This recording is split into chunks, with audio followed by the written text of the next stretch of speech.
So hey there, this is Om Prabhu, MBBS first year student from All India Institute of Medical Sciences, AIIMS new Delhi. तो यार अभी NEET में बहुत कम time बच गया, 3 से 4 महीने बच गए और बहुत सारे लोगों का रिक्वेस्ट है कि भैया आपके नीट में पर्सनली 701 मार्क्स आए थे, 700 के ऊपर मार्क्स आए थे, तो लास्ट में आपने ऐसा क्या किया था कि आपके मार्क्स ड्रास्टिकली इंक्रीज किए थे। तो यार इस वीडियो में हर एक चीज बताने वाला हूं कि लास्ट में तुम्हें क्या करना होता है। जैसे अभी जनवरी, फरवरी, मार्च, अप्रैल, ये जो टाइम है वो 7 मई के पहले का है, क्योंकि जिस पॉइंट पे अप्रैल आ जाएगा उस पॉइंट पे तुम अपना सिलेबस कंप्लीशन छोड़ करके फुल सिलेबस मॉक टेस्ट में चले जाओगे और उस पॉइंट में सिलेबस कंप्लीशन भी नहीं हो पाता है। तो जनवरी, फरवरी, मार्च, ये 3 ऐसे महीने हैं जिसमें तुम अपना सिलेबस कंप्लीट कर सकते हो। और बहुत सारे बच्चे ऐसे हैं जिन्होंने रिवीजन चालू नहीं किया, जिनका सिलेबस बचा है, तो अपना रिवीजन स्टार्टिंग से चालू कर सकते हैं और कैसे करना है ये भी बताने वाला हूं। और माइनर मॉक टेस्ट स्टार्ट कर सकते हैं, क्योंकि ये सही टाइम है माइनर मॉक टेस्ट देने का, चैप्टर वाइज मॉक टेस्ट देने का, और किस तरीके से देना है ये सारी चीजें डिस्कस करते हैं। बट हो सकता है ऐसे स्टूडेंट हो जिनके मॉक टेस्ट मार्क्स 100, 150, 250, 300 तक आ रहे हो, इसमें भी कोई टेंशन की बात नहीं है। और जिनके मार्क्स 400 से 600 के बीच में आ रहे हैं, इनमें भी कोई टेंशन की बात नहीं है, क्योंकि इन सबका मकसद यही है कि एक बार 600 के ऊपर मार्क्स पहुंचे और फिर लास्ट के 1 महीने में जो छोटे मोटे कॉन्सेप्ट बचेंगे उनको ब्रश अप करके हम 700 तक पहुंचेंगे। बट अभी ये मेजर फोकस होना चाहिए कि जिसके मॉक टेस्ट मार्क्स 100, 200, 250 आ रहे हैं वो किसी तरीके से 600 के करीब पहुंचे यार, क्योंकि एक बार सिलेक्शन हो गया उसके बाद तुम्हें ब्रश अप करके 700 तक पहुंचना है, वो आसान होगा। बट सिलेबस उस लेवल तक कंप्लीट करो कि तुम्हारे 600 मार्क्स आए। सबसे पहली चीज, इसको करने के लिए तुम्हें एनालाइज करना होगा कि तुमने अभी तक क्या किया और क्या करना बचा है। हमारे दिमाग में बहुत सारे कंफ्यूजन्स होते हैं कि मैंने ये चैप्टर किया है, फिजिक्स का ये नहीं किया है, इसके लाइव लेक्चर किए हैं, इसके रिकॉर्डिंग बचे हैं, इसका प्रीवियस ईयर क्वेश्चन बच गया है, इसके क्वेश्चन बैंक में मैंने 50 क्वेश्चन छोड़ रखे थे लास्ट के। सबसे पहले से एनालाइज करो, क्योंकि ये वो चीज है जो मैं आज भी करता हूं और मैं अपने नीट में 2 साल लगातार किया था। क्योंकि मेरे स्टार्टिंग से मेरे दिमाग में था कि यार मुझे एम्स दिल्ली जाना है, लेकिन हर समय ऐसा नहीं होगा कि तुम एक सही पाथ में जाओगे, हमेशा पाथ भटकते हैं। और ये जनवरी, फरवरी, मार्च वाला जो टाइम है, इसमें बहुत सारे लोग भटके होते हैं, तो उन्हें सही पाथ पकड़ना जरूरी है। जैसे कि ये डायग्राम देख सकते हो, ये मेरे टेबल के सामने का डायग्राम है। मतलब मैं अपने टेबल के सामने पेज चिपका कर रखा था जिसमें यूनिट्स, डायमेंशन, काइनेमेटिक्स, सारे चैप्टर के नाम लिखे थे।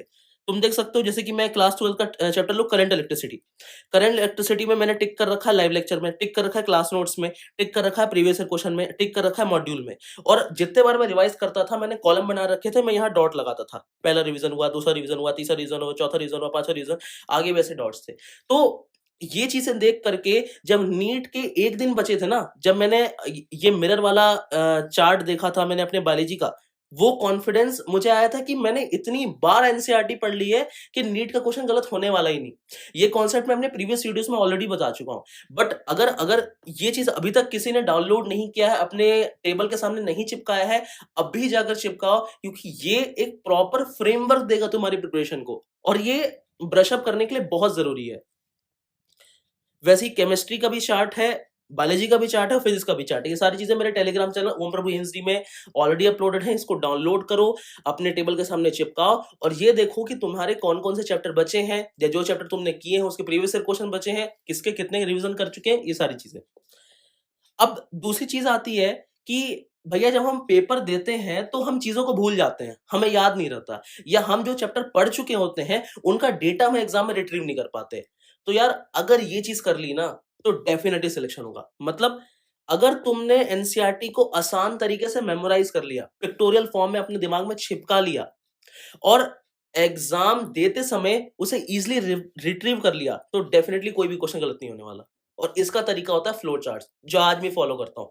मतलब जैसे कि एग्जांपल के लिए मैंने ये पॉपुलेशन इंटरेक्शन वाला जो ऑर्गेनिज्म पॉपुलेशन चैप्टर था उसमें से एक चार्ट उठा रखा, मैं अपने कॉपी में मैंने अपने बनाया था जब मैं क्लास 12th में था। तो नेगेटिव इंटरेक्शन एनसीईआरटी में 3 चीजें दे रखी थी, प्रिडेशन, पैरासिटिज्म और कंपटीशन। फिर उसके बाद पॉजिटिव इंटरेक्शन में म्यूचुअलिज्म, कमेंसलिज्म, प्रोटोकॉपरेशन। अब देखना, प्रिडेशन जैसे ही तुम खोलोगे एनसीईआरटी में एक पेज दे रखा है और उस एक पेज में एनसीईआरटी में 2 चीजों को एक्सप्लेन किया था। पहला, प्रिडेशन के क्या फंक्शन होते हैं, दूसरा प्रिडेशन के फंक्शन को एग्जाम्पल के थ्रू एक्सप्लेन किया था। जैसे सबसे पहली चीज एनसीईआरटी लिखता था कि predation helps in conduits for energy transferred from one trophic level to another trophic level. इसका एग्जांपल एनसीईआरटी देता था स्पैरो, हर्बीवोर, कार्निवोर। दूसरी चीज़ एनसीईआरटी लिखता था, प्रे पॉपुलेशन को कंट्रोल में रखता है। इसका एग्जांपल दिया था कैक्टोफेगस मॉथ और प्रिकली पेयर कैक्टस। वैसे ही बायोलॉजिकल कंट्रोल मेथड में एग्जांपल दे रखा गंबूशिया और हॉगफिश। वैसे ही स्पीशीज डाइवर्सिटी मतलब इंटर स्पेसिफिक कंपटीशन को कम करता था disaster, starfish, American Pacific coast में मिलने वाला। कैमोफ्लेज का एग्जांपल दे रखा था, डिसटेस्टफुल मोनार्क बटरफ्लाई का एग्जांपल दे रखा था, कार्डियक ग्लाइकोसाइड कैलाट्रोपिज्म का एग्जांपल दे रखा था। जब नीट 2022 का पेपर था 17 जुलाई को, 16 जुलाई की रात को मैं ये सारे चार्ट्स को देख के गया था। यू कांट बिलीव, इस अकेले चार्ट से 2 क्वेश्चन आए थे। मतलब एक सेक्शन ए का क्वेश्चन था, एक सेक्शन बी का क्वेश्चन था। वैसे ही मॉर्फोलॉजी से एग्जाम्पल वाले काफ़ी सारे क्वेश्चन आते हैं। मॉर्फोलॉजी इतना बड़ा चैप्टर, इतनी सारी चीज़ें याद करने की है। पूरे चैप्टर को मैंने 2 पेज में क्लासिफाई कर दिया था, रूट, स्टेम, लीफ और फ्लावर। एग्जाम के 1 दिन पहले मैं बस ये 2 पेज देख के गया था, मेरा पूरा चैप्टर रिवाइज हो चुका था। हर मॉक टेस्ट के पहले मैं ये चीज़ें करने लग गया था। मॉक टेस्ट होता था उससे पहले मैं पन्ने पलट लेता था, मेरे को सारे एग्जाम्पल्स याद आ जाते थे। और मुझे पता है कि बहुत सारे लोगों ने अभी तक ये चार्ट्स वगैरह नहीं बनाए होंगे, but you can use my charts. ये सारी चीज़ें मैं टेलीग्राम चैनल में फ्री ऑफ कॉस्ट बहुत अच्छी क्वालिटी में अपलोड कर रहा हूँ।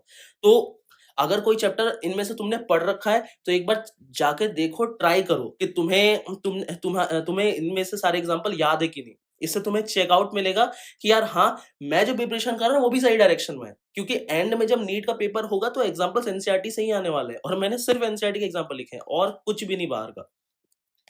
वैसे ही देख सकते हो स्केलेटल सिस्टम का पूरा चार्ट मैंने ड्रॉ कर रखा था। और नीट 2020 में क्वेश्चन आया था कि what is the extent of scapula, और ये चीज एनसीईआरटी में दे रखी थी कि सेकंड से 7th रिप पर होता है।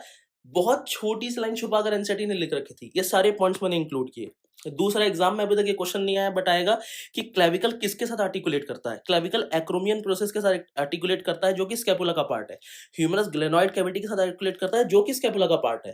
तो ये सारी छोटी-छोटी बातें हैं, इनको डायग्राम के फॉर्म में याद करने से बहुत ईज़िली याद हो जाता है। तो ये चीज़ करना, जिससे एग्ज़ाम में डेटा रिट्रीव करना बहुत आसान हो जाए, क्योंकि पता है ना, नीट 22 का पेपर बहुत डिफिकल्ट आया था बायोलॉजी का, और उस डिफिकल्ट पेपर को भी मैंने 30 मिनट के अंदर खत्म किया था।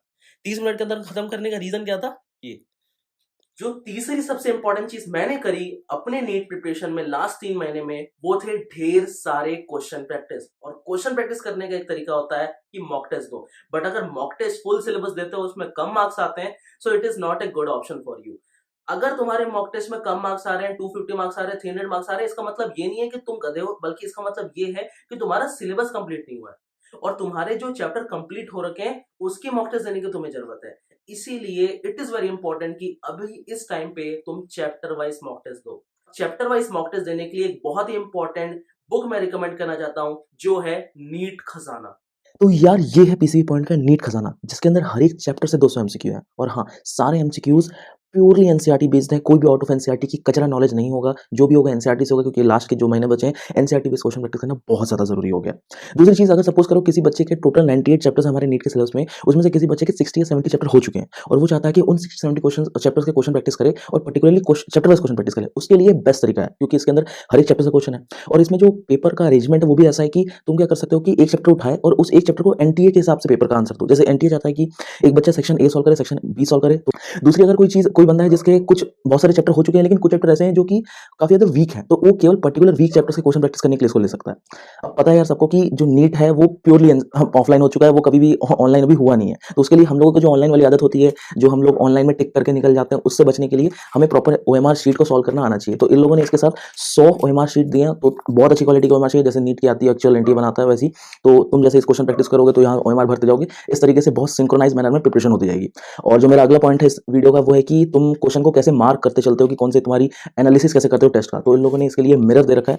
अब इस जो नीट खजाना का, उसको तुम ऑनलाइन भी खरीद सकते हो। सबसे अच्छी बात है कि पर चैप्टर ये सिर्फ 200 रुपीज के अराउंड पड़ता है, तो बहुत चीप है। जिन लोगों के particular subject, particular topic, particular chapters weak है, तो लोग डेफिनेटली चेकआउट कर सकते हैं। Link is in description, don't forget to check out. चौथी चीज मैंने लास्ट के अपने 3 महीने में चालू करी थी, वो थी क्वेश्चंस को मार्क करना। सपोज करो तुम चैप्टर वाइज मॉक टेस्ट दे रहे हो लगातार।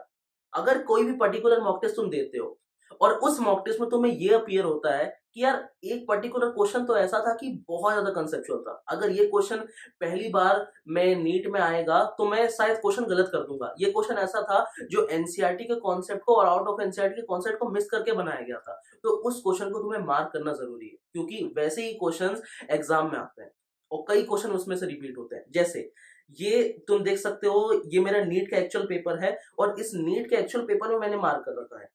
जैसे ये जो क्वेश्चन था 158 नंबर क्वेश्चन, ये क्वेश्चन बहुत कंसेप्चुअल था। पहली स्टेटमेंट इसमें था कि माइकोप्लाज्मा 1 माइक्रोन के कम फिल्टर साइज से पास कर सकता है। दूसरा था माइकोप्लाज्मा बैक्टीरिया है विद सेल वॉल। दूसरी स्टेटमेंट बिल्कुल क्लियर है, एनसीईआरटी चैप्टर 2 में क्लास 11th में लिखा हुआ है कि भैया माइकोप्लाज्मा के पास सेल वॉल नहीं होता। So it is false statement. But जो स्टेटमेंट नंबर 1 है वो बहुत कंसेप्चुअल है।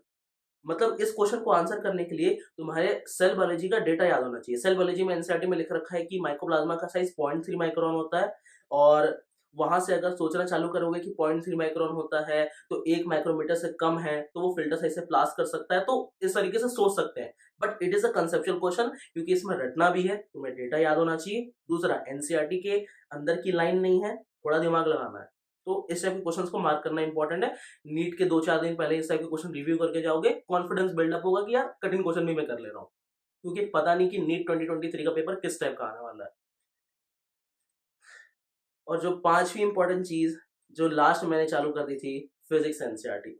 साल भर में फिजिक्स के एनसीईआरटी को उतना ज्यादा भाव नहीं देता था, बट लास्ट में मैंने फिजिक्स के एनसीईआरटी को बहुत अच्छे से पढ़ना चालू कर दिया था।